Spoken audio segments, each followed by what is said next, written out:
Hello and welcome to Two Hopes Garage. My name's Jace, thank you very much for joining us. Camaro's out the garage today, Volvo XC60 is in, and it's not in for its rear brakes, which are due. It is in instead for the start start support battery replacement. Over the last few weeks we've had constant messages saying that the stop start support battery is needing a service or service required. So it's time we get a new one. That battery's probably 5-6 years old. Annoyingly, today and yesterday, it's not shown that message. So I was going to show you an image of that. It'll be an image from the internet rather than from this actual car. So there's another couple of spurious messages I think we were getting, but I'll tell you that over the course of the video. So without any further waffle, let's get the stop start support battery replaced. Cheers. So under this cover here we've got the stop start support battery. I'm just going to call it the support battery. There's two batteries in this car. The support battery is here. The main battery is located in the boot, which I'll show you shortly.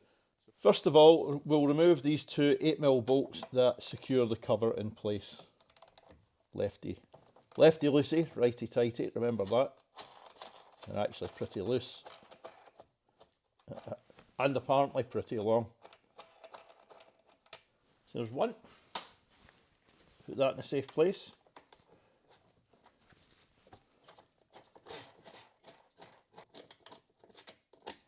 And two.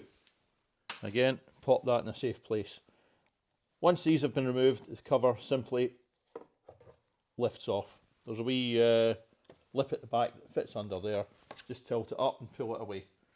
And put that in a safe place. The battery is located under the spare wheel. We need to get a spare wheel out. There'll be a couple of straps holding it on. Definitely one. So depress the clip in the buckle. And pull it through. This one, yeah, only the one strap. And lift your spare wheel out. There we go. And there's an entirely more substantial battery located within here. Next thing we want to do is disconnect the negative. It will be identified by a negative sign. So there's a plastic cover on there. We'll lift that off. There's a 10mm nut securing the battery clamp onto the terminal. So we're going to slacken that off and disconnect the terminal. Onto there with the 10mm. Job's a good one. Not massively tight, apparently not finger tight yet though.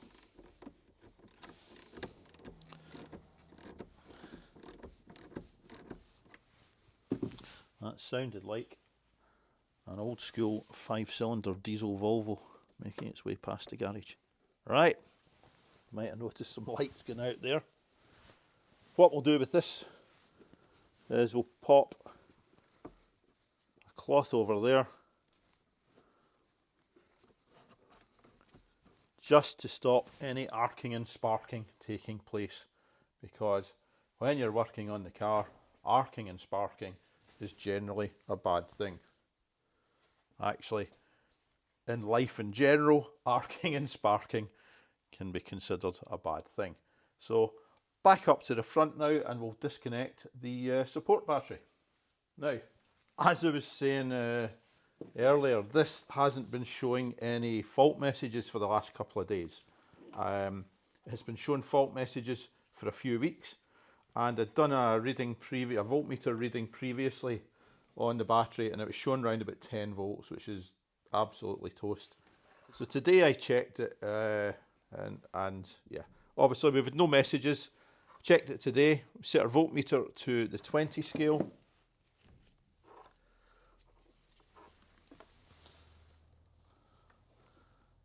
Red to red, black to black. Brilliant. We've got 12.81, which is actually a healthy battery. Next up, we'll disconnect the terminals on the support battery. What I was going to use an extension, socket on an extension. However, I got this metal structure here, and the extension was touching the metal structure. I am not a big fan of having my metal tools touch any metal structure whilst doing battery terminals. So rather than use a socket, I am going to go at it with a 8mm ratchet ring. Once again, just to prevent any arcing and sparking. Like I said, arcing and sparking, definitely undesirable when you're doing battery terminals. You can use the socket on here, there's no danger of that touching anything. Lovely jubbly. Remove that. Get our wires out the way. And we'll tweak our battery out. Easier said than done. There we go. Now, one of the things that I should have done while I was filming this part of the video, and clearly have come back at a later point, was explain why I hadn't disconnected either or both of the two electrical plugs on the front of the support battery housing. I've seen it mentioned a few times that in order for the system to reset properly, one or both of these plugs needs to be disconnected. I didn't do so, and I'll tell you why. I feel that once the power has been removed for a sufficient length of time, both in terms of the support battery and disconnecting the main battery, that there is no material gain in disconnecting either or both of those two plugs, because the system has already had power taken away from it and capacitors etc. within the system have drained.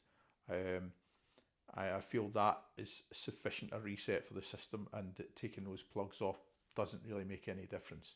Now, I am more than happy to be corrected by someone with a better knowledge of the system than I have.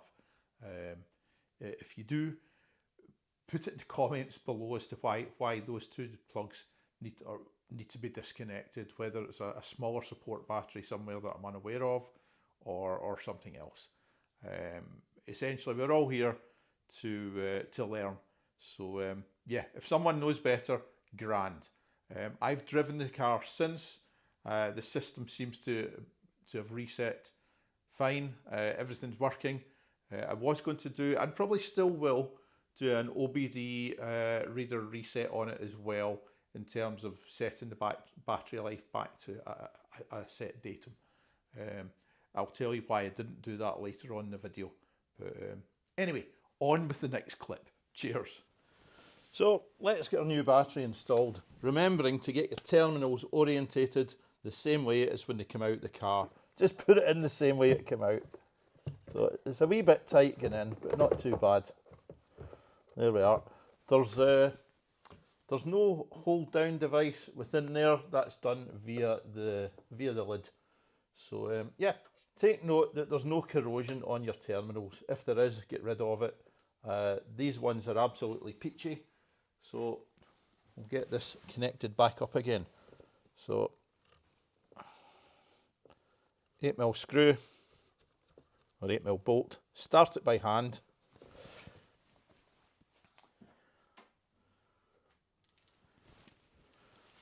Now, I'd normally put up torque figures because I've normally got access to a factory workshop manual. Unfortunately, I don't with this.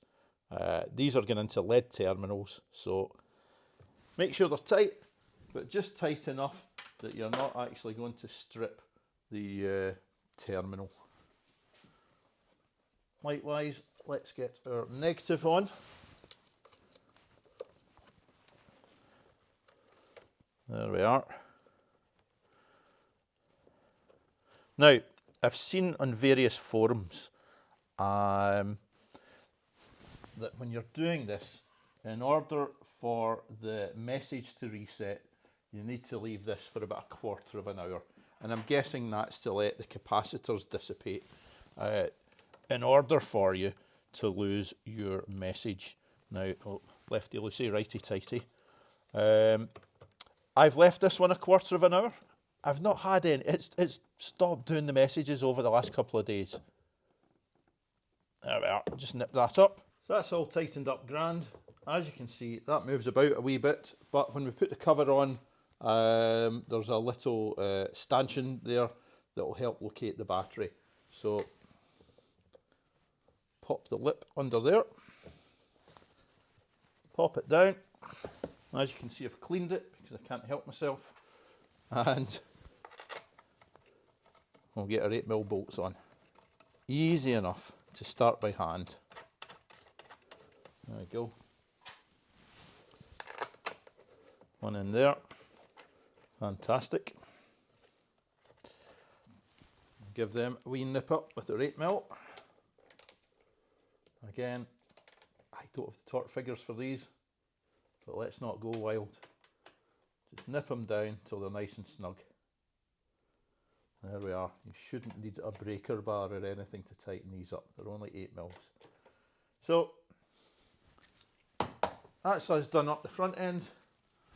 Let's go down to the boot once again. So now we're back down at the boot again. Let's get the main battery hooked up. So we'll pop that on the terminal, like so. Tighten it on up. You'll start hearing the systems kicking in this thing as soon as you reconnect this. I'll snug this up. Again, not going crazy.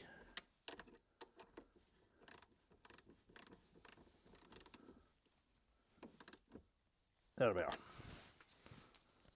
Smashing. So we can get our cover once again, and we'll pop that on. 2 wee holes there. 2 wee spigots there. Pop the spigots in the holes. Yeah, there we go. Next up, let's get the spare wheel fitted. Let's get this spare first aid kit out of the way for a start. And this one has come with some bonus Bic pen footage. You gotta love getting a bit of free stuff. So, yeah, let's get our spare wheel back in. So we're all good there. Cover's on. Cover's on. I've done a voltage reading on this battery. It's not looking amazing. It's showing about 12.5 volts, which resting it's okay. It'll do. I'm hoping that the new battery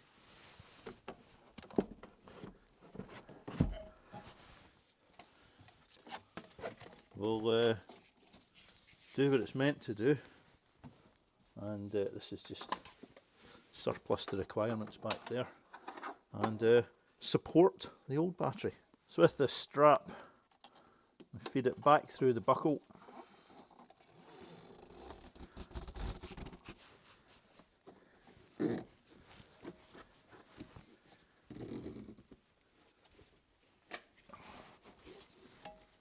And tighten it on down. So that's us done down the back. Let's get rid of any old receipts, and we'll drop our boot cover. There we go.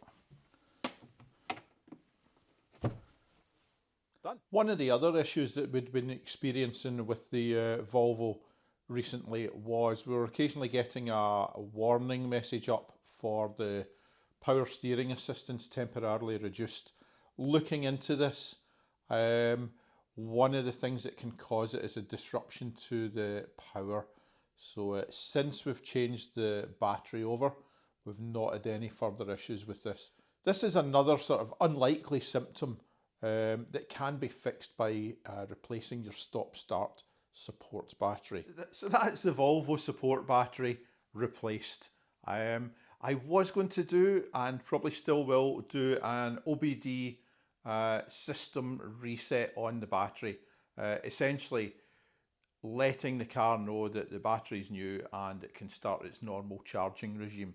It seems to be working fine at the moment, but it is something I'd like to do. I borrowed a friend's OBD machine to do so. Thanks, Jim. And while it supported doing code reads, resets, etc., it didn't support a battery reset on post 2014 XC60s. So that's something that remains to be done. If I do it, it'll possibly come up in a short. What else is remaining on the Volvo? The brakes have still to be done. and possibly an EGR pipe change. We're still waiting on word back from Volvo as to whether it needs doing or not. I sense it might do. They've had a look at it and they've forgotten what they saw when it was in for its service. Anyway, by the by, that's something that may or may not come up. But next thing in the Volvo is going to be the brakes for sure. Rear brakes, that is. There's a front brakes video. Oh, I'll put it up there probably. So, thanks for joining us. If you've enjoyed the video, press like. Please consider subscribing. I'm the tiniest channel about, and it means a lot to us if someone takes a wee bit of time out of their day to subscribe and watch more of nonsense that I get up to in this garage. So until the next time, thank you very much. Cheers.